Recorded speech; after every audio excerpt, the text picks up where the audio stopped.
ওসমান হাদী এবং চট্টগ্রাম ৮ আসনে দলীয় প্রার্থী এরশাদুলের উপর হামলায় জড়িতদের দৃষ্টান্তমূলক শাস্তির দাবিতে চট্টগ্রামে বিক্ষোভ মিছিল করছে মহানগর বিএনপি। এ নিয়ে বিস্তারিত জানাতে নগরের কাজীর দেউরি বিএনপির দলীয় কার্যালয় থেকে যুক্ত আছেন কাজী মাহফুজ। মাহফুজ জানাবেন বিক্ষোভ মিছিলে বিএনপির নেতারা আর কি দাবি জানাচ্ছেন।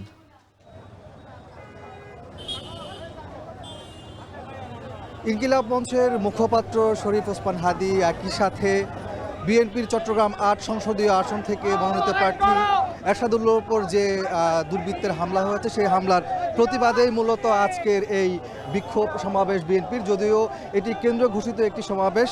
আমরা দেখেছি বিকেল ৪টার দিকে মূলত বিভিন্ন ওয়ার্ড এবং থানার নেতাকর্মীরা মহানগর কাজীর দেউরির যে নাসিমন ভবন কার্যালয় রয়েছে, দলীয় কার্যালয়, সেখানে জড়ো হতে থাকে।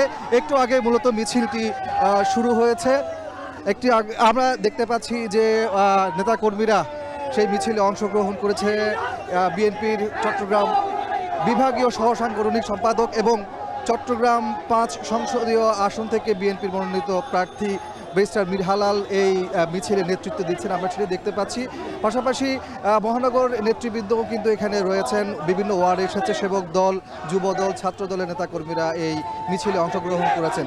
তার আগে আমরা দেখেছি যে দলীয় কার্যালয়ে সংক্ষিপ্ত বিক্ষোভ সমাবেশ হয়। সেখানে কিন্তু দলের নেতাকর্মীরা বলেন মূলত তফসিল ঘোষণার পরেই যে ওসমান হাদীর উপরে হামলা হয়েছে এটি মূলত গণতন্ত্রের উপর হামলা। একই সাথে সামনের যে নির্বাচন সেই নির্বাচনকে বানচাল করার জন্যই এইটি পরিকল্পিতভাবে হামলা করা হয়েছে বলে তারা অভিযোগ করেছেন।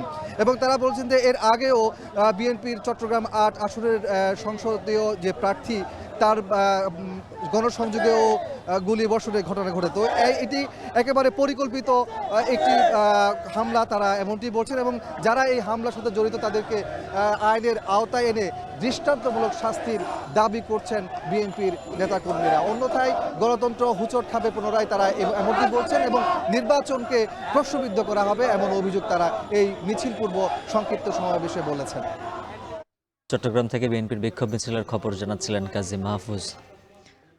নিচ্ছে আরেকটা বিরতি।